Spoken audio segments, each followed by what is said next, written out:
17절까지 말씀입니다.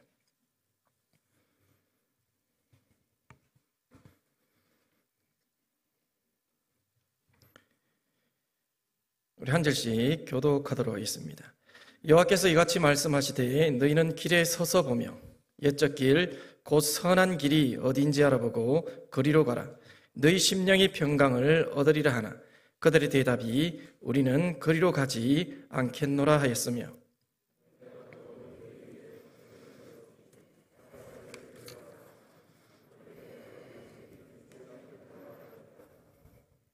아멘.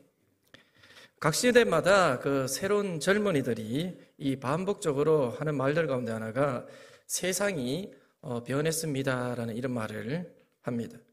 그들의 주장과 같이 세상이 빠르게 변하고 있는 것은 사실입니다. 그러나 한편으로 세월이 가도 변하지 않는 것들이 있고 또한 결코 변해서는 안 되는 것들이 있습니다. 해와 달과 별이 변하지 않고 또한 그것들이 변해서는 안 되듯이 우리의 구원자는 오직 예수님 뿐이라는 진리, 그리고 그 진리에 따른 믿음 역시도 변하지를 말아야 됩니다. 제주도에 가면 이기풍 선교관이 있습니다.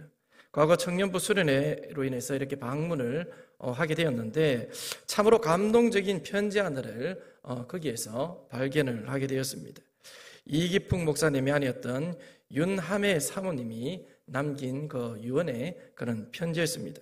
그 편지에는 다음과 같은 글이 적혀 있었습니다. 세상과 짝하지 마라. 5분 이상 예수님을 잊지 마라. 열심히 교회 봉사를 하라. 주의 종은 하나님 다음 가는 분이시다. 주의 종의 가슴을 아프게 하면 미리암과 같이 벌을 받게 될 것이다. 상대방이 내 인격을 어떠한 방법으로 무자비하게 짓밟고 천대와 멸시를 하더라도 십자가에 매달리신 예수님만 바라보며 끝까지 참아라. 내가 세상을 떠난 후에 심판대에서 예수님께서 판가름해 주실 것이다. 그러므로 날마다 참으며 내가 내 자신을 죽여라. 내가 죽지 않을 때 남을 미워하게 될 것이다. 남을 용서하지 못할 때 예수님도 너를 용서하지 않으실 것이다. 나를 제일 미워하는 사람을 용서할 수 있는 사람이 참 그리스도인이다. 신자의 무기는 감사와 인내와 사랑과 겸손이다. 감사는 축복을 열고 닫는 좌물쇠이기 때문이다. 성령 충만 못하면 겸손할 수 없다. 겸손하지 못할 때 성령님은 너를 외면할 것이다. 제일 무서운 것은 신앙의 교만이다. 이거를 읽고 느낀 것은 같은 하나님을 믿고 같은 예수님을 영접하고 같은 성경을 보고 교회를 다니는데 지금 이 시대의 그리스도인의 그 신앙과는 확연한 차이를 보인다는 것입니다. 물론 시대가 다르기 때문이다라고 우리가 말을 할 수 있겠지만 그러나 단순히 시대의 문제만은 아닌 것입니다. 왜냐하면 하나님의 말씀은 그때나 지금이나 변함이 없고 천국과 지옥도 그때나 지금이나 변함이 없는 것입니다. 그럼에도 불구하고 믿음에서 큰 차이가 나는 것은 시대 정신과 타협하는 신앙 때문일지도 모릅니다. 세상과 타협하는 신앙생활이 익숙해지고 그것이 익숙해지자 그것을 믿음으로 받아들이고 육신에 안주하려는 사람의 타락한 본성 때문일 것입니다. 오늘 본문을 보면 하나님께서 예레미야 선지자를 보내어서 당시 명목상의 그 신앙생활을 하고 있는 유대인들에게 말씀을 하십니다. 너희는 길에 서서 보며 옛적 길, 곧 선한 길이 어디인지 알아보고 그리로 가라. 너희 심령이 평강을 얻으리라 하나 그들의 대답이 우리는 그리로 가지 않겠노라 했으며 내가 또 너희 위에 파수꾼을 세웠으니 나팔 소리를 들으라 하나 그들의 대답이 우리는 듣지 않겠노라 하였더라. 당시 남유다의 상황은 하나님 앞에 죄악으로 인해서 나라의 그 운명이 기울어져 가고 있었습니다. 그럼에도 불구하고 그들은 지난날에 그 자신들이 그런 신앙의 행적들을 뒤돌아보지 않았고 새로운 하나님의 계시가 주어졌음에도 불구하고 전혀 그것을 마음에 두지를 않았습니다. 이에 하나님께서는 이 유대 백성들에게 부지런히 선지자를 보내어서 믿음의 길을 걸어갈 것을 말씀을 하시면서 그 길에 안식과 번영이 있다라고 이렇게 말씀을 하셨지만 유대 백성은 이 하나님의 말씀을 듣고 대답하기를 그 믿음의 길을 우리는 걸어가지 않겠다라고 말을 했습니다. 이러한 본문의 말씀은 이 세대들 가운데 그리스도인으로 살아가는 우리의 삶을 우리가 한 번쯤 돌아볼 필요가 있음을 말씀을 하고 있습니다. 심령의 평안을 얻기를 원하지만 과거 믿음의 길을 걸어가기를 원하지 않으며 죄가 번성하는 시대임을 알면서도 회개하라는 그 선지자들의 외침에는 귀 기울여 듣지 않는 세대가 바로 우리가 살아가는 그런 세대이기 때문입니다. 그런데 옛적 길, 곧 선한 길이 어디인지 알아보고 그 길로 가라는 하나님의 말씀에 불순종한 그 이스라엘 백성들, 그 남유다의 그 마지막이 어떻게 되었습니까? 성경은 그 나라가 멸망을 하였다라고 말씀을 하고 있습니다. 그들은 하나님께 주신 모든 복을 잃어버렸고 고통과 절망 가운데 살아가야 했습니다. 이처럼 우리 역시도 마찬가지인 것입니다.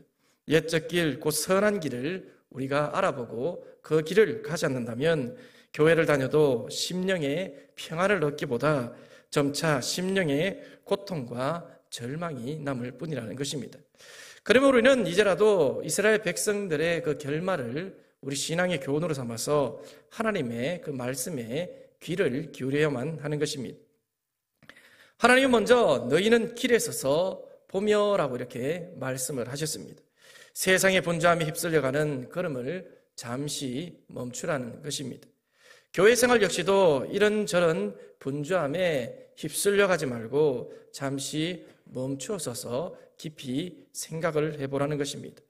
내가 걸어온 길이 주님이 말씀하신 그 옛적 선한 길인지, 그리고 내가 앞으로 걸어가야 할 길이 주님께서 말씀하신 길인지를 깊이 고민하고 생각을 하라는 것입니다. 왜냐하면 사람들은 누구나 자신이 가는 길이 옳다고 생각을 하기 때문입니다. 그래서 잠언 기자는 이렇게 말을 합니다. 사람의 행위가 자기 보기에는 모두 정직하여도 여호와는 마음을 감찰하시느니라. 그러면 주님께서 말씀하신 옛적 그 선한 길이라는 것이 구체적으로 어떠한 길일까요? 하나님은 믿음의 사람들을 통해서 우리에게 교훈을 하십니다. 옛적 그 선한 길은 다음 세 사람을 통해 살펴볼 수가 있는데, 먼저는 믿음의 조상 아브라함입니다. 그리고 둘째는 율법을 전해준 율법의 선생인 모세이고, 그리고 셋째는 선지자들의 대표격이라고 할 수 있는 엘리야라고 할 수가 있습니다. 믿음의 조상 아브라함이 보여준 믿음은 우리가 하나님의 말씀에 예할 수 있는 그런 믿음을 가지함을 보여줍니다. 아브라함은 하나님의 말씀에 항상 예, 알겠습니다라고 대답을 했습니다. 고향을 떠나라는 말씀 앞에서도 100세 얻은 아들인 이삭을 하나님께 바치라는 하나님의 명령에 아브라함은 모두 다 예라고 대답을 했습니다. 성경은 아브라함의 행적을 이렇게 기록을 하고 있습니다. 여호와께서 아브라함에게 이르시되 너는 너의 고향과 친척과 아버지의 집을 떠나 내가 내게 보여준 땅으로 가라. 내가 너로 큰 민족을 이루고 내게 복을 주어 내 이름을 창대하게 하리니 너는 복이 될지라. 너를 축복하는 자에게 내가 복을 내리고 너를 저주하는 자에게는 내가 저주하리니 땅은 모든 족속이 너로 말미암아 복을 얻을 것이라 하신지라. 이 아브라함이 여호와의 말씀을 따라갔고 롯도 그와 함께 갔으며 아브라함이 하란을 떠날 때에 75세였더라. 당시 아브라함은 청년이 아니었습니다. 그리고 안정적인 고향 땅을 떠나서 불법의 그 세상인 광야로 나아간다는 것은 자신뿐만 아니라 자신과 함께하는 가족의 생사를 건 그런 모험이었습니다. 그럼에도 불구하고 그는 하나님의 말씀에 순종을 했습니다. 또한 아브라함 인생에 있어서 가장 소중한 아들 이삭을 바치라는 그 하나님의 말씀 역시에도 아브라함은 다른 변명을 하지 않고 예라고 대답을 했습니다. 창세기는 기록하기를 그 일 후에 하나님이 아브라함을 시험하시려고 그를 부르시되 아브라함 하시니 그가 이르되 내가 여기 있나이다. 여호와께서 이르시되 내 아들 내 사랑하는 독자 이삭을 데리고 모리아 땅으로 가서 내가 내게 일러준 한 산 거기서 그를 번제로 드리라. 아브라함이 아침에 일찍이 일어나 나귀의 안장을 지우고 두 종과 그의 아들 이삭을 데리고 번제에 쓸 나무를 쪼개 가지고 떠나 하나님이 자기에게 일러주신 곳으로 가더니, 아브라함이 어떠한 변명도 하지 않고 이렇게 하나님의 말씀에 순종을 한 것은 그가 하나님을 무한 신뢰를 했기 때문이었습니다. 우리는 나라가 정해놓은 법과 여러 공동체가 정해놓은 룰에 대체적으로 순종을 하면서 살아갑니다. 그렇지만 하나님의 말씀에 대해서는 그렇지 못한 것을 발견하게 됩니다. 왜 그럴까요? 그것은 우리가 하나님의 말씀의 의미를 생각하지 않기 때문입니다. 의미라는 것은 엄격하고 위풍이 있는 것을 의미를 하는데, 성경에서는 이것을 죽은 가지를 잘라내듯 하나님께서 죄인을 향해 단호하게 심판하는 것을 말씀하고 있습니다. 그런데 현대 그리스도인들은 하나님의 인자에 치우쳐져서 신앙생활을 합니다. 인자라는 것은 죄인에 대한 자애로움입니다. 불쌍히 여기는 마음, 긍휼, 자비 같은 것이라고 할 수가 있습니다. 인자에 치우치면 나타나는 현상은 교회가 심판과 지옥에 대해서 침묵을 합니다. 강단에서 지옥에 대한 설교가 사라지고 복음을 전함에 있어서도 지옥에 대해서는 결코 말을 하지를 않는 것입니다. 하나님은 사랑이시라는 말씀과 같이 하나님의 나라는 사랑으로 가득한 나라입니다. 그러나 불순종에 대해서는 단호하다는 사실입니다. 아담과 하와는 한 번의 불순종으로 에덴 동산에서 쫓겨났습니다. 한때 천사장이었던 마귀 역시도 마찬가지였습니다. 이러한 것을 볼 때 하나님의 나라에는 불순종하는 자는 그할 수가 없는 것입니다. 많은 신앙인들이 하나님의 나라를 미국의 그 한인타운이나 차이나타운으로 생각하면서 신앙생활을 하시는 분들이 많이 있습니다. 미국인이라고 주장을 하면서 한국인의 정신과 삶의 태도를 버리지 않습니다. 미국인이라고 주장을 하면서 중국인의 그런 삶의 생각과 태도를 그들은 버리지 않습니다. 물론 이 땅에서 그들이 자신은 미국인이다라고 이렇게 주장을 할 수 있겠지만 하나님의 나라에서는 이것이 불가능합니다. 하나님의 백성임을 자처하면서 세상을 버리지 않는 그리스도인을 위한 공간은 천국에는 없는 것입니다. 하나님의 나라는 두 마음을 품은 자들을 위한 나라가 결코 아닌 것입니다. 하나님의 요구는 언제나 분명했습니다. 그리고 예수님도 분명히 말씀을 하셨습니다. 내 마음을 다하고 목숨을 다하고 뜻을 다하여 주 너의 하나님을 사랑하라 하셨으니 이것이 크고 첫째 되는 계명이요. 세상의 모든 법과 제도에 우리는 노라고 거절을 할 수가 있습니다. 그러나 하나님의 나라의 법과 제도에서 우리는 노라고 거절을 해서는 안 되는 것입니다.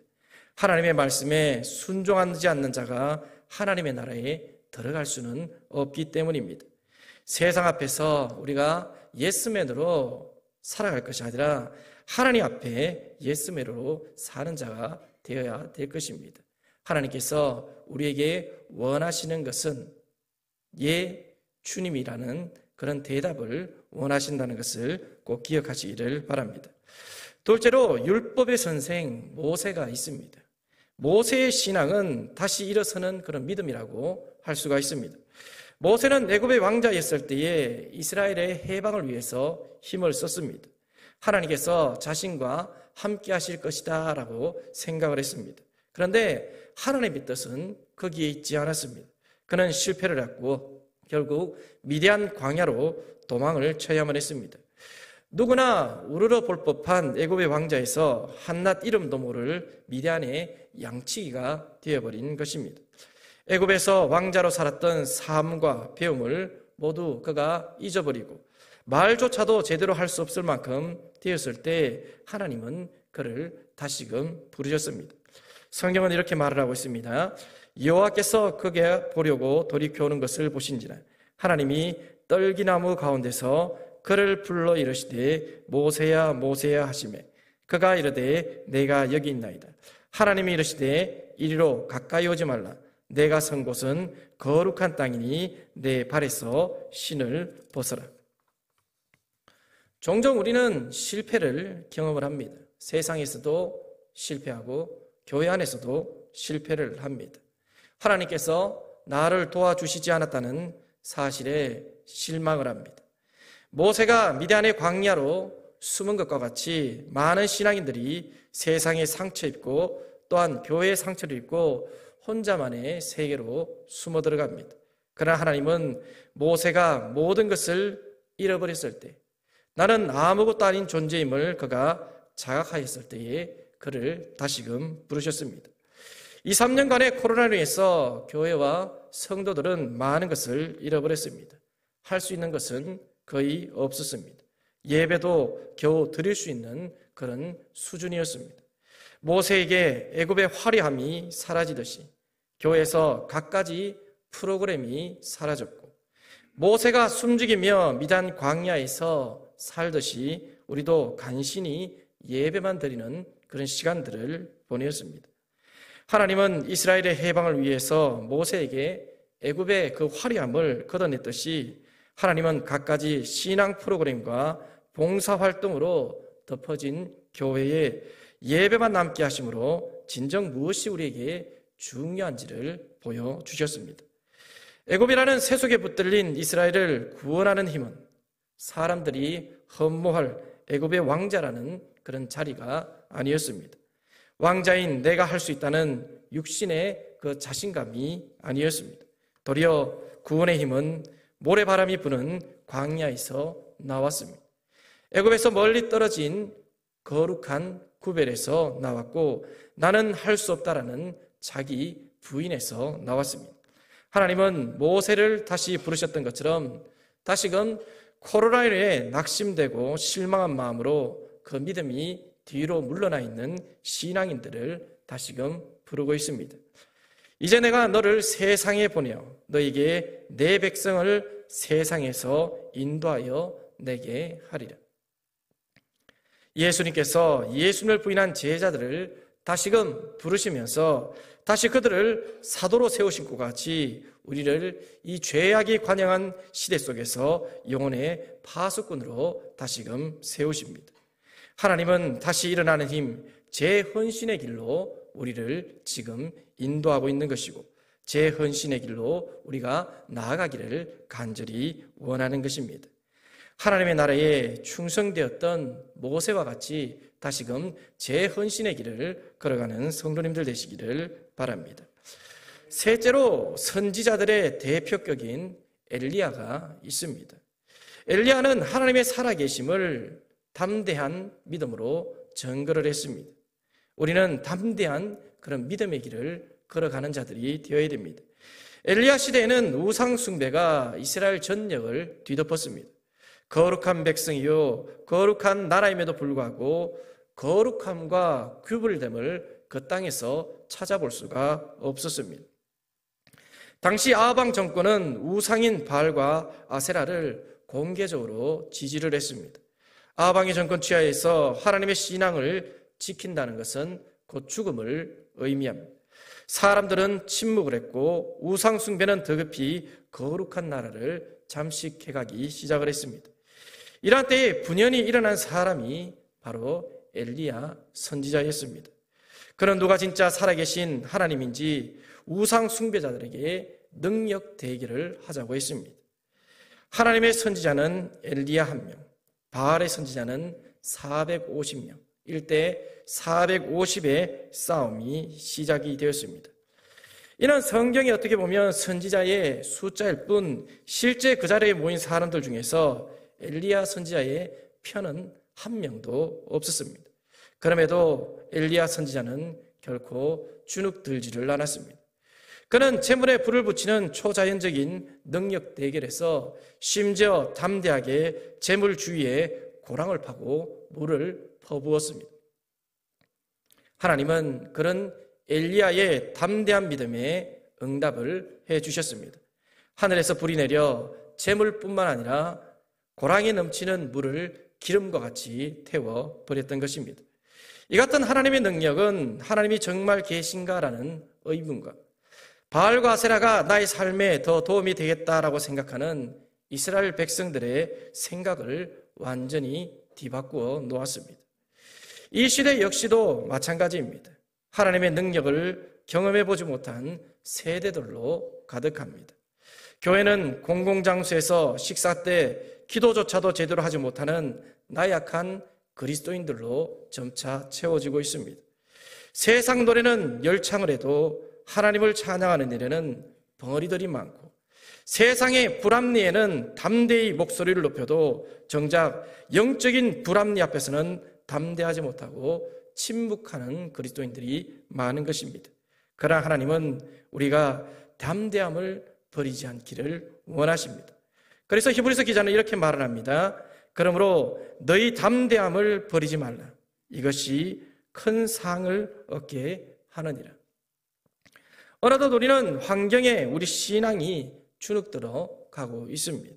이런저런 이유를 들며 믿음의 요소들을 우리는 스스로 하나씩 포기를 하고 있습니다.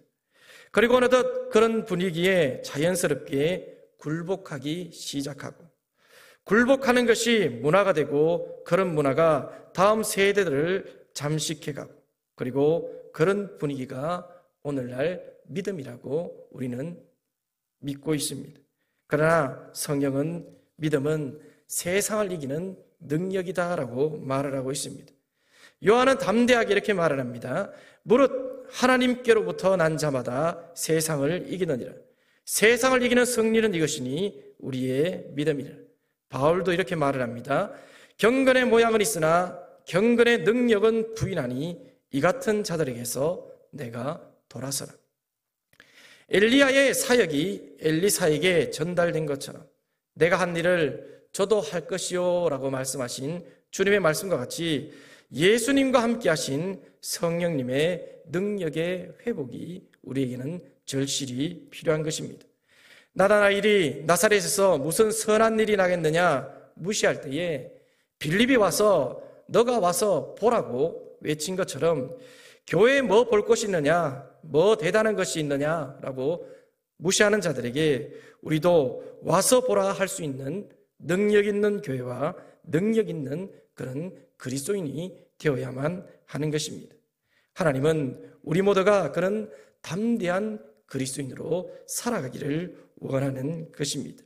그리고 과거의 담대한 신앙을 우리가 이어받기를 원하는 것입니다. 연말연시 세상도 교회도 분주합니다. 그러나 하나님의 말씀을 우리는 마음에 새겨야 됩니다. 가던 길을 잠시 멈춰서서 2022년 걸어온 길과 그리고 2023년 걸어가야 할 길이 하나님께서 말씀하신 옛적 선한 길인지 우리는 분명히 돌아보고 살펴봐야 되는 것입니다. 그리고 우리는 그 길로 가야만 하는 것입니다. 그럴 때 우리는 어떠한 환경 속에서도 하나님께서 주시는 평강의 길을 걸어갈 수가 있는 것입니다. 옛적 그 선한 길을 추구함으로써 하나님께 주시는 평강을 누릴 수 있는 교회와 성도님들 되기를 예수님의 이름으로 축복합니다. 하나님으로 가는 때에 하나님께서 말씀하신 그 믿음의 선한 길을 우리가 돌아보기를 원합니다. 우리가 걸어온 길, 또 앞으로 가야 될 길이 과연 믿음의 길입니까? 삶의 분주함에서 벗어나 나 자신을 살필 수 있도록 도와주셔서 하나님께서 주실 그 생명과 평안의 길을 확인하고 그 길로 갈 수 있도록 하나님 인도하여 주옵소서. 우리 주 예수 그리스도의 이름으로 기도드립니다. 아멘.